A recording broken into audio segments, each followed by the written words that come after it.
Hi guys.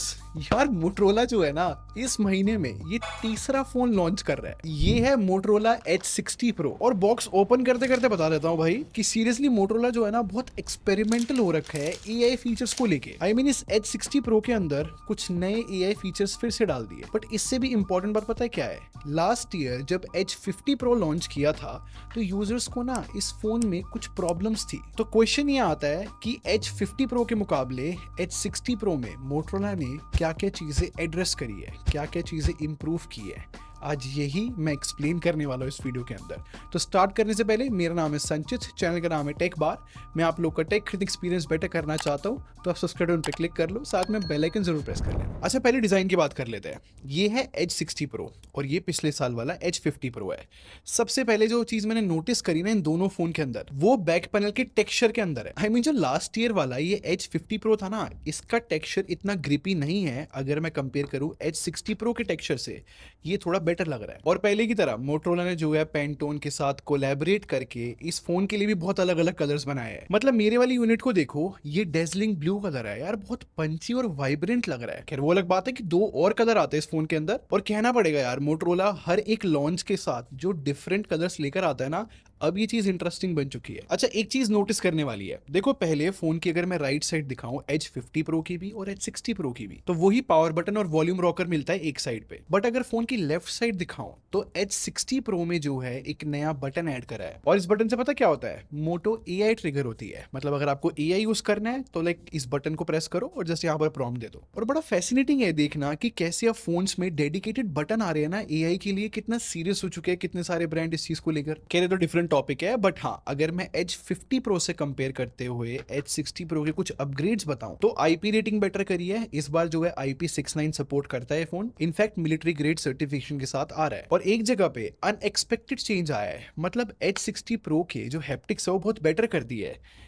H50 Pro के इतने अच्छे हैप्टिक नहीं थे यार। बट गाइस, H60 Pro के अंदर हमें पॉलीकार्बोनेट फ्रेम देखने को मिलता है। खैर जो बाकी चीज है जैसे कि फिंगरप्रिंट स्कैनर आज भी अंडर डिस्प्ले है, ठीक काम कर रहा है। स्पीकर्स आज भी अच्छा साउंड करते हैं, बट मैंने ये भी नोटिस किया कि अब वो ज्यादा बेस सेंट्रिक हो गए। तो आई थिंक गाइस ओवरऑल देखा जाए डिजाइन डिपार्टमेंट में वैलिड चेंजेस है। क्विकली कनेक्टिविटी की बता देता हूँ। 16 5G बैंड है फोन के अंदर। माइक्रो SD कार्ड नहीं लगता फोन के अंदर, हम 2 फिजिकल सिम लगा सकते हैं। और इस प्राइस पॉइंट पे Wi-Fi 6E का सपोर्ट दिया, ये चीज मुझे पर्सनली अच्छी लगी। अब थोड़ा सा डिस्प्ले को डिस्कस कर लेते हैं। देखो H50 Pro और H60 Pro के अंदर सिमिलैरिटीज है। दोनों फोन में 6.7 इंच की P OLED डिस्प्ले जो कि 1.5 के रेजोल्यूशन के साथ आती है। और यूजुअली पता है मोटरोला 144 हर्ट्ज का रिफ्रेश रेट देता था लास्ट ईयर तक, जो कि H50 Pro में मिलता था। लेकिन जो H60 Pro है ना, इसमें 120 हर्ट्ज का रिफ्रेश रेट है इस बार। एंड ऑनेस्टली स्पीकिंग ये कोई डिफरेंस क्रिएट नहीं करेगा। रियल डिफरेंस पता है कहां आता है? वो है ब्राइटनेस के अंदर। एंड आई थिंक डिफरेंस जो है अब काफी बड़ा हो गया है। मतलब H50 Pro के अंदर 2000 निट्स की पीक ब्राइटनेस थी, बट अब H60 Pro के अंदर सीधा 4500 निट्स की पीक ब्राइटनेस मोटरोला प्रॉमिस कर रहा है। तो इस पीक ब्राइटनेस को कंफर्म करने के लिए ना मैंने दोनों फोन में HDR कंटेंट चलाया। एंड गाइस कहना पड़ेगा भाई, डिफरेंस तो बहुत ही बड़ा है। मतलब जो H60 Pro है ना, वो बहुत ज्यादा ब्राइट लग रहा है। इनफैक्ट जो कॉन्ट्रास्ट है, जो सेचुरेशन आउटपुट का, वो भी बूस्ट हुआ है। मैं बुरे वे में नहीं कह रहा, अच्छे वे में ही चेंजेस आए हैं। ये तो HDR कंटेंट की बात थी। अगर मैं नॉर्मल कंटेंट चलाऊं H50 Pro और H60 Pro के अंदर, तो यहां पर नॉर्मल ही फील होते हैं दोनों। और मैं ये भी इन्फॉर्म कर देता हूं कि H60 Pro जो है नेटफ्लिक्स पे HDR का सपोर्ट नहीं लेके आता। एक बहुत इंपॉर्टेंट कॉन्टेक्स्ट आपको पता होना चाहिए कि जब H50 Pro लॉन्च हुआ था ना, उसके कुछ टाइम बाद यूजर्स ने रिपोर्ट किया था कि लाइक बैटरी बैकअप एवरेज है या फिर परफॉर्मेंस इतनी अच्छी नहीं है फोन की। और जितना मैं रिकॉल कर पा रहा हूँ, कुछ बग्स भी रिपोर्ट हो रहे थे। स्पेसिफिकली बताऊं तो H50 Pro में ना 4500 mAh की बैटरी थी, तो ऑब्वियसली ज्यादा अच्छा बैटरी बैकअप होना भी नहीं था। बट ये जो लेटेस्ट H60 Pro है ना, मोटरोला ने इन चीजों को एड्रेस करा है। मतलब इस लेटेस्ट H60 Pro के अंदर अब 6000 mAh की बैटरी डाली है और फोन अभी भी स्लिम है। तो ये चीज मुझे अच्छी लगी। और फॉर सम रीजन पिछले साल जो है ट्रेंड चल रहा था कि ब्रांड है ना एक फाइट कर रहे थे कि ज्यादा फास्ट चार्जिंग कौन देगा फोन के अंदर। For example last year Motorola ने इस H50 Pro के साथ 68 वॉट चार्जिंग का एक ऑप्शन दिया था और एक 125 वॉट चार्जिंग का ऑप्शन दिया था। बट 2025 में ना ब्रांड जो है फाइनली सेटल हो चुके हैं। अब जो है लाइक एक मिडवे निकाल लिया है। जैसे कि इस फोन की बात करूं तो 90 वॉट की चार्जिंग है। एंड आई बिलीव ये ज्यादा सेंसिबल ऑप्शन है। अब रियल लाइफ में चार्जिंग स्पीड में कितना डिफरेंस आता है इसके लिए मैंने एक प्रैक्टिकल टेस्ट रन करा। मतलब H50 Pro और H60 Pro दोनों को 5% से चार्ज करना स्टार्ट किया और मेरे पास H50 Pro का 125 वॉट वाला वेरिएंट है और ऑब्वियसली H50 Pro में बहुत छोटी बैटरी है, इस वजह से 22 मिनट 27 सेकंड में फुल चार्ज हो गया। वेयरएज H60 Pro की बात करूं तो 6000 mAh बैटरी के साथ 47 मिनट्स 18 सेकंड लगे इस फोन को फुल चार्ज होने में। मुझे पता क्या लगता है, चाहे चार्जिंग का टाइम बढ़ गया हो थोड़ा सा, बट यार बड़ी बैटरी जो है ज्यादा वैल्यूएबल रहती है, प्लस चार्जिंग की स्पीड भी मेरे को गुड इनफ ही लगी है। और मैंने बताया था ना कि H50 Pro में जो है परफॉर्मेंस को लेके भी इशू थे लोगों को।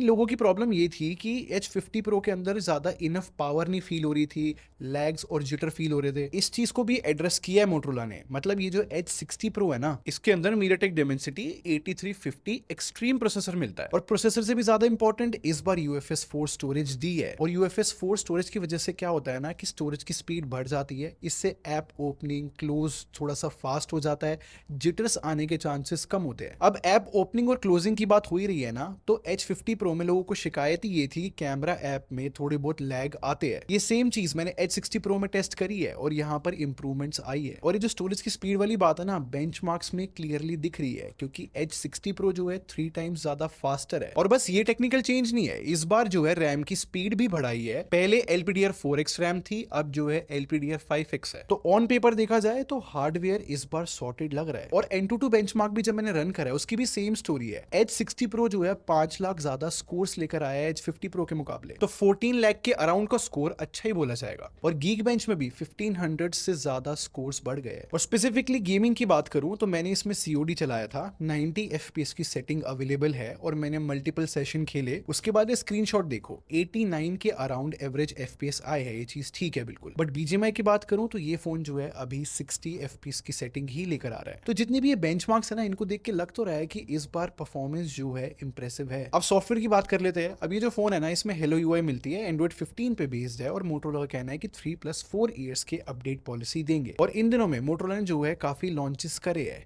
और मैंने हर एक फोन के अंदर नए AI फीचर्स एक्सप्लेन करे हैं जो कि इस फोन में मिलते हैं। जैसे कि एक फीचर है अपडेट मी, जहां पर सारी नोटिफिकेशन को समराइज करके बता देता है कि क्या क्या नोटिफिकेशंस आई है। और एक और फीचर है रिमेंबर दिस नाम का, इसमें ना हम टेक्स्ट नोट, स्क्रीनशॉट या पिक्चर जर्नल ऐप के अंदर ऐड कर सकते हैं और इन सब चीजों को एज अ रिमाइंडर सेव कर सकते हैं। बट इस फोन में एक चेंज है, इस बार मोटोरोला ने जो है अपनी Moto AI 2.0 इंट्रोड्यूस करी है, जहां पर मोटोरोला ने परप्लेक्सिटी के साथ कोलैबोरेट किया है और इस वजह से और नए AI फीचर्स आए हैं, जैसे कि प्लेलिस्ट स्टूडियो। इस फीचर को मैं टेस्ट कर रहा था, मैंने नोटिस किया कि अभी के लिए तो ये फीचर जो है सिर्फ Amazon म्यूजिक के साथ काम कर रहा है। अभी काम कैसे करता है मैं इसका एक बार एग्जांपल बताता हूँ। इस टाइम पे मेरी स्क्रीन पे ना पिज्जा की फोटो खुली हुई है और देखो अब मुझे यहाँ पर खुद से ऑप्शन आ रहा है कि पिज्जा पार्टी की मैं एक प्लेलिस्ट क्रिएट कर दूं। और ऑब्वियसली अगर मुझे कोई और प्लेलिस्ट क्रिएट करानी है तो मैं वो भी लिख सकता हूं, जैसे कि देसी हिप हॉप की प्लेलिस्ट क्रिएट करो। बस ये जल्दी से ना बाकी प्लेटफॉर्म को सपोर्ट करे, क्योंकि फीचर तो मुझे अच्छा लगा। ऐसे ही एक और नया फीचर आया है नेक्स्ट मूव नाम का। अब ये AI फीचर पता है कैसे काम करता है, ये डिपेंड करता है कि आप अपनी स्क्रीन पे क्या देख रहे हो उसके अकॉर्डिंग ही रिजल्ट्स देता है। जैसे कि अगर मैंने गुजरात सर्च कर रखा है तो अगर अब मैं AI ट्रिगर करूंगा ना तो ये मुझे उस एरिया के अराउंड की थोड़ी बहुत इंफॉर्मेशन देगा। देखो इस AI फीचर का ना थॉट अच्छा है, बस ये और डिटेल तरीके से काम करे तो बहुत फायदेमंद हो सकता है। अब एक और फीचर आया है, उसका नाम इमेज स्टूडियो है। अब अगर आप किसी से कॉन्वर्सेशन कर रहे हो ना तो इस इमेज स्टूडियो में ना स्टिकर या फिर इमेज बना के यहीं से भेज सकते हैं। और इनहैंस सर्च का भी यहाँ पर ऑप्शन दिया है, इफ इन केस किसी टॉपिक पे डीप रिसर्च करनी है तो वो भी पॉसिबल है। तो ये सब कुछ टेस्ट करने के बाद पता है मुझे क्या फील हुआ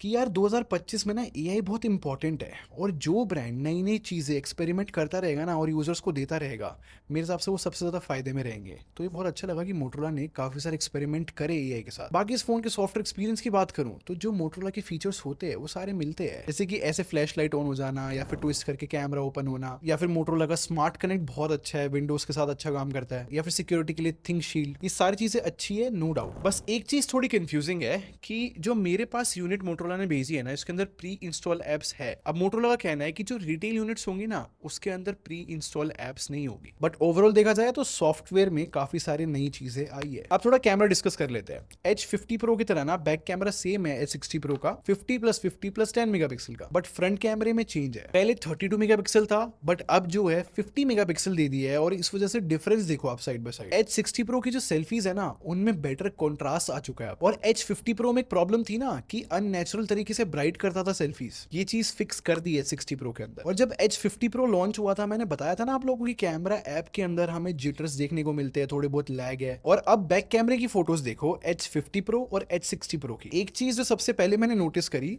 कि फोटोज में अब कलर्स को थोड़ा बूस्ट कर दिया है, बट जो स्किन टोन्स है उनको इतना ब्राइट नहीं किया जितना पहले किया करते थे। बस एक चीज मैंने नोटिस करी H60 Pro के अंदर कि स्किन टोन में कभी कभी रेड टिंट आ सकता है। इनफैक्ट मुझे ये भी लगता है कि शेडो रिटेंशन और इंप्रूव हो सकती है। एक और चीज नोटिस करने वाली पता क्या है, H60 Pro के जितनी भी लेंसेज है वो पहले के मुकाबले अब ज्यादा वाइड फील हो रहे हैं। और लो लाइट फोटोज की बात करूं तो H60 Pro एक नाइट की फील मेंटेन करने की कोशिश करता है, जबकि H50 Pro का ब्राइट आउटपुट रहता था। बट नाइट सीन ज्यादा मेंटेन करने की वजह से ना H60 Pro में जो है कभी कभी शेडो क्रश हो जाती है। और वीडियो की बात करूं तो सारे लेंसेज जो है 4K शूट कर सकते हैं। और वीडियो सैंपल मैं आपको दिखाता हूं, आई थिंक यहाँ पर ओवर शार्पनेस देखने को मिल जाती है। तो मेरे हिसाब से कैमरे का अपडेट अभी पेंडिंग है, जहां पर और बेटर प्रोसेसिंग हो सकती है। अब प्राइस की बात करूं तो प्री बुकिंग का प्राइस 29,999 रुपीज लिखा हुआ है। तो अगर आपको मोटरोला ब्रांड पसंद है तो 30,000 के अराउंड ये बेस्ट फोन है फिलहाल के लिए। 30 अप्रैल से इसकी प्री बुकिंग स्टार्ट है और 7 मई से इस फोन की सेल स्टार्ट हो जाएगी। तो ये थी कंप्लीट स्टोरी H60 Pro की,